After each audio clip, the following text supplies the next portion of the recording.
Assalamualaikum warahmatullahi wabarakatuh. Selamat pagi. Shalom, Om Swastiastu, Namo Buddhaya, Salam Kebajikan, Salam Pancasila. Di sini kami ingin mempresentasikan penelitian yang sudah kami lakukan dan artikel jurnal yang sudah kami persiapkan yang berjudul Efektivitas Penayangan Video Sosial Eksperimen untuk Meningkatkan Empati Siswa Kelas 11 SMK Mekanik Cibinong atau The Effectiveness of Experimental Social Video in Shining Empathy Among 11th Grade Students at Cibinong Mechanical Vocational High School. Next. Sebelumnya, perkenalkan kami dari Fakultas Psikologi Universitas Pancasila yang terdiri dari 3 anggota kelompok. Yang pertama ada saya, Desyira Aisyah Diatmoko. Selanjutnya, rekan saya. Saya Mira Zahra. Saya Denisha Mutiana Rarya.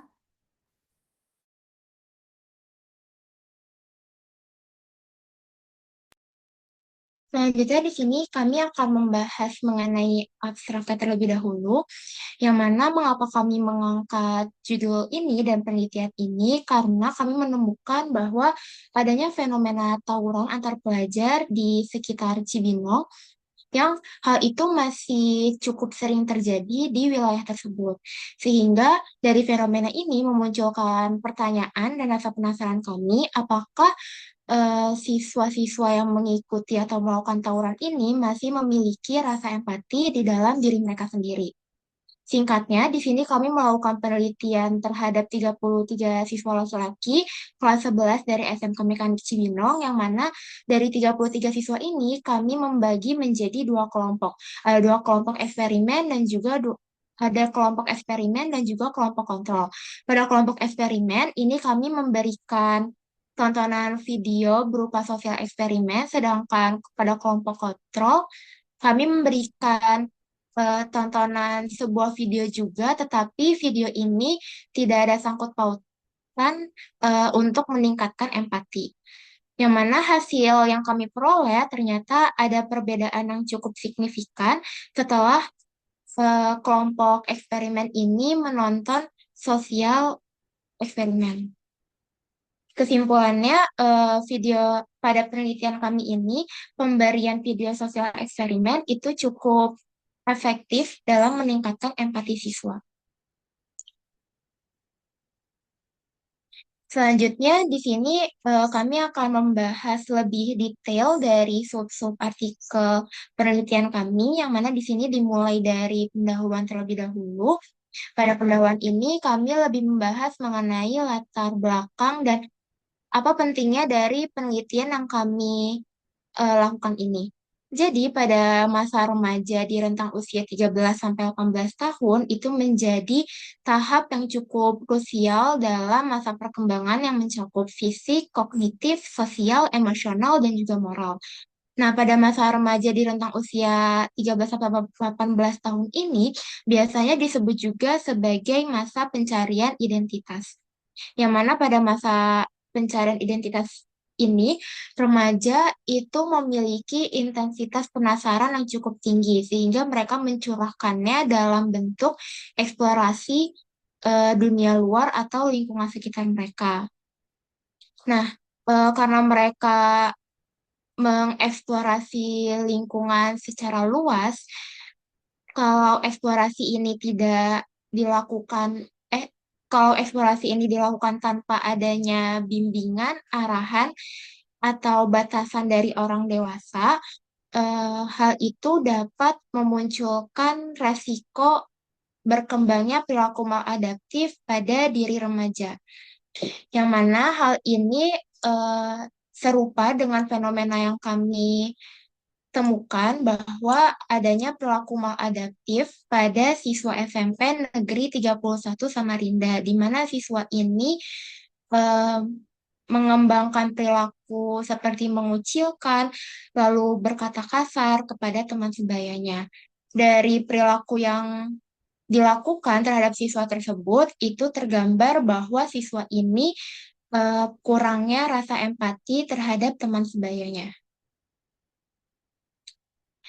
Di sini kami juga menemukan penelitian yang menunjukkan bahwa ada 144 siswa yang menunjukkan tingkat empati yang berbeda-beda.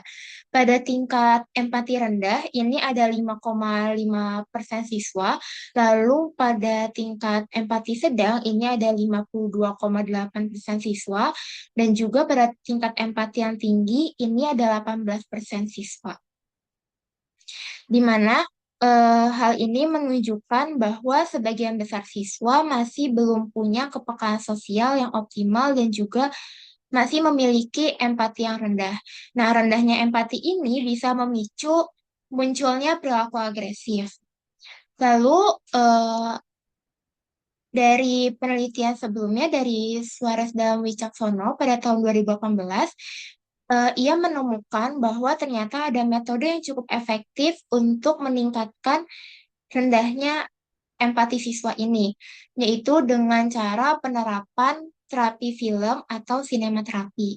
Nah, terapi film atau sinematerapi ini didukung dengan penelitian-penelitian terdahulu, yang mana pertama di sini ada penelitian yang dilakukan oleh Latifa dan juga Susanti, di mana mereka melakukan penelitian ini kepada siswa SMP Muhammadiyah Satu Malang, di mana mereka setelah melakukan penelitian kepada siswa SMP Muhammadiyah ini, mereka menemukan kalau empati siswa ini signifikan setelah diterapkannya terapi film.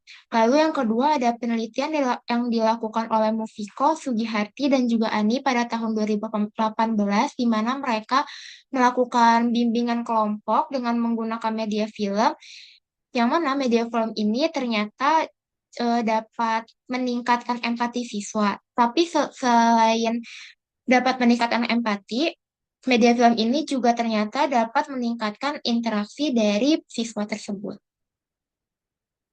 Lalu, mengapa penelitian ini penting kami lakukan, dan mengapa penelitian dan apa yang membedakan penelitian ini dari penelitian-penelitian sebelumnya yang sudah kami sebutkan adalah bahwa penelitian kami ini menggunakan bukan menggunakan film, tetapi lebih menggunakan video yang dengan tema sosial eksperimen, yang mana lebih menampilkan situasi nyata dari kehidupan sehari-hari. Penelitian ini penting karena pada penelitian sebelumnya lebih menerapkan terapi film ini kepada remaja di tahap SMP. Sedangkan di sini kami mengambil remaja di tahap SMK. Mengapa kami mengambil siswa SMK? Karena siswa SMK ini sedang berada di tahap akhir remaja, sehingga eksplorasi mereka lebih terlihat kompleks dan juga luas. Dari penelitian yang kami lakukan, diharapkan penelitian ini dapat memberikan solusi yang tepat untuk menurunkan perilaku tawuran dan kenakalan remaja lainnya.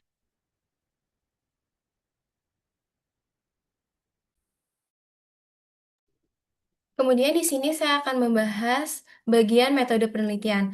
Nah, pada penelitian ini kami menggunakan pendekatan kuantitatif dengan metode eksperimen. Pendekatan ini tuh dipilih karena kami ingin menguji secara langsung apakah suatu perlakuan, yaitu penayangan video sosial eksperimen, dapat benar-benar memberikan pengaruh terhadap tingkat empati siswa. Nah, desain penelitian yang digunakan adalah between subject design, yaitu desain yang membandingkan dua kelompok yang berbeda secara independen. Dengan desain ini, kami dapat melihat perbedaan hasil antara kelompok yang diberikan perlakuan video sosial eksperimen dengan kelompok yang diberikan perlakuan video problem solving. Nah, subjek dalam penelitian ini tuh berjumlah 33 siswa SMK kelas 11 SMK Mekanik Cibinong. Sampel dipilih menggunakan teknik purposes sampling, yaitu berdasarkan kriteria tertentu yang relevan dengan tujuan penelitian. Kemudian, seluruh partisipan dibagi secara acak menjadi dua kelompok, yaitu kelompok eksperimen sebanyak 16 siswa dan kelompok kontrol sebanyak 17 siswa. Pembagian secara acak ini penting untuk meminimalkan bias serta memastikan bahwa perbedaan yang muncul di akhir penelitian itu benar-benar disebabkan oleh perlakuan yang diberikan, bukan oleh faktor lain. Next.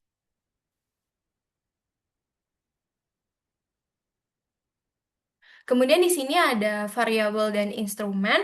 Dalam penelitian ini terdapat dua variabel utama, yaitu variabel bebas adalah penayangan video sosial eksperimen, yaitu video yang menampilkan situasi sosial nyata seperti tindakan menolong atau ketidakadilan sosial yang dapat memicu respon emosional penonton. Video yang digunakan berdurasi 7 menit 27 detik dan ditayangkan satu kali kepada kelompok eksperimen dalam kondisi yang sama.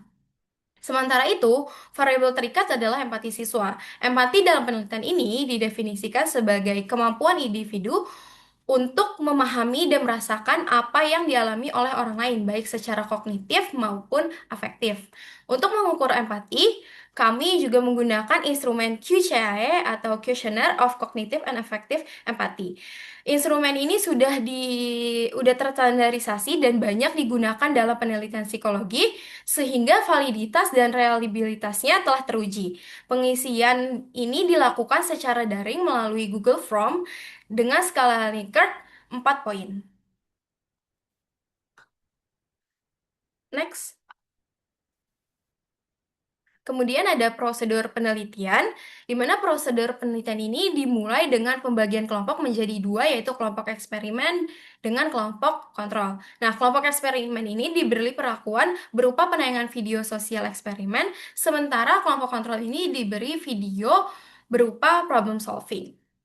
Nah, setelah perlakuan selesai, kedua kelompok langsung diminta untuk mengisi kuesioner empati. Desain ini disebut post-test only karena pengukuran hanya dilakukan setelah diberikan perlakuan atau diberikan video. Kemudian dengan prosedur ini kami dapat langsung melihat perbedaan tingkat empati secara kedua kelompok, yaitu kelompok kontrol dengan kelompok eksperimen. Dan setelah adanya intervensi. Kemudian ada analisis data, data yang dikumpulkan kemudian dianalisis menggunakan statistika inferensial. Ujian digunakan adalah independent sample t-test yang bertujuan untuk mengetahui apakah terdapat perbedaan yang signifikan antara dua kelompok yang tidak berhubungan. Analisis dilakukan menggunakan software Jamovi dengan taraf signifikansi sebesar 0,05. Artinya, jika nilai signifikansi lebih kecil dari 0,05, maka perbedaan yang ditemukan dianggap signifikan secara statistik. Next. Kemudian di sini ada hasil penelitiannya. Berdasarkan hasil analisis deskriptif diperoleh bahwa kelompok eksperimen memiliki nilai rata-rata empati sebesar 3,69 dengan standar deviasi 0,441. Sementara itu, kelompok kontrol memiliki rata-rata sebesar 3,31 dengan standar deviasi 0,337. Jika dibandingkan, terlihat bahwa kelompok yang mendapatkan perlakuan berupa video sosial eksperimen memiliki tingkat empati yang lebih tinggi dibandingkan dengan kelompok kontrol yang mendapatkan video problem solving. Perbedaan ini memberikan indikasi awal bahwa video sosial eksperimen berpotensi meningkatkan empati siswa. Kemudian ada uji asumsi. Sebelum melakukan uji hipotesis, kami melakukan uji asumsi terlebih dahulu. Hasil uji normalitas menunjukkan bahwa sebagian data tidak terdistribusi normal, terutama pada subkelompok tertentu. Namun, hasil uji homogenitas menunjukkan bahwa varians antar kelompok adalah homogen dengan nilai signifikansi sebesar 0,503. Karena datanya masih memenuhi salah satu asumsi penting, jadi analisis tersebut tetap dapat dilanjutkan menggunakan uji independent sample t-test. Next. Kemudian di sini ada hasil uji hipotesis. Hasil uji hipotesis itu menunjukkan nilai T sebesar 2,76 dengan nilai signifikansi sebesar 0,010. Karena nilai signifikansinya lebih kecil dari 0,05, maka dapat disimpulkan bahwa terdapat perbedaan yang signifikan antara kelompok eksperimen dengan kelompok kontrol. Selain itu, diperoleh juga nilai effect size cohency sebesar 0,961 yang termasuk dalam kategori besar. Nah, hal ini tuh menunjukkan bahwa pengaruh yang diberikan oleh video sosial eksperimen ini tidak hanya signifikan, tetapi juga memiliki kekuatan efek yang tinggi. Dengan demikian, hipotesis alternatif dalam penelitian ini diterima. Kemudian, Ada kesimpulan hasilnya, di mana berdasarkan seluruh hasil analisis yang telah dilakukan, dapat disimpulkan bahwa penayangan pada video sosial eksperimen ini terbukti efektif dalam meningkatkan empati siswa. Siswa yang menonton video tersebut menunjukkan empati yang lebih tinggi dibandingkan video yang tidak menonton video tersebut atau yang menonton video problem solving. Hal ini menunjukkan bahwa media audiovisual, khususnya yang menampilkan situasi sosial nyata, mampu membantu siswa memahami perasaan orang lain, meningkatkan kepekaan sosial, serta mendorong terbentuknya perilaku yang lebih prososial. Dengan demikian, video sosial eksperimen dapat dijadikan sebagai salah satu alternatif media intervensi yang efektif dalam lingkungan pendidikan, khususnya untuk mengembangkan empati pada remaja. Next. Selanjutnya di sini ada pembahasan. Jadi hasil dari penelitian ini itu menunjukkan bahwa terdapat perbedaan signifikan pada tingkat empati antara kelompok eksperimen dan kelompok kontrol. Siswa yang mendapat perlakuan berupa tayangan video sosial eksperimen ini memiliki tingkat empati yang lebih tinggi dibandingkan dengan siswa yang tidak mendapatkan perlakuan. Jadi hal ini tuh menunjukkan bahwa video sosial eksperimen ini terbukti efektif dalam meningkatkan empati siswa. Efektivitas melalui media audiovisual dalam penelitian ini juga dapat dijelaskan melalui keterlibatan emosional dan kognitif yang dialami oleh siswa saat menonton tayangan.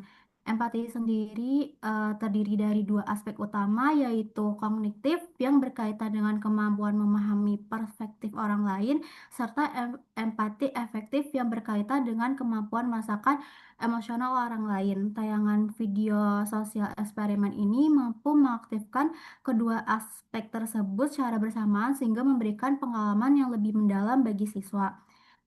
Next.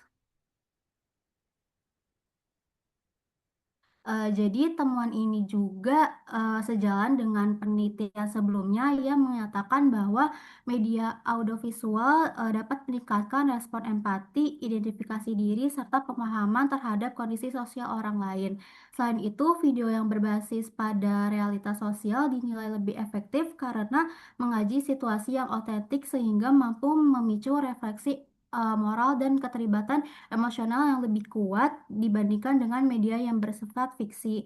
Namun demikian, penelitian kami juga memiliki beberapa keterbatasan yang perlu diperhatikan. Penelitian juga tidak menggunakan pretest sehingga tidak diketahui kondisi awal tingkat empati siswa sebelum perlakuan diberikan. Selain itu, jumlah sampel yang relatif kecil serta karakteristik responden yang terbatas pada siswa laki-laki dari jurusan tertentu juga membatasi generalisasi hasil penelitian. Meskipun demikian, nilai efek size yang diperoleh tergolong lebih besar, yaitu sebesar 0,961 yang menunjukkan bahwa intervensi yang diberikan memiliki dampak yang kuat terhadap peningkatan empati siswa. Hal ini semakin memperkuat bahwa penggunaan video sosial eksperimen ini merupakan strategi yang efektif dalam pengembangan empati pada siswa.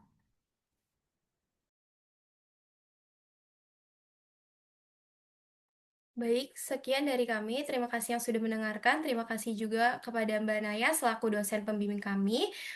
Mohon maaf bila ada salah kata, bila ada yang ingin ditanyakan, silakan ditanyakan. Wassalamualaikum warahmatullahi wabarakatuh.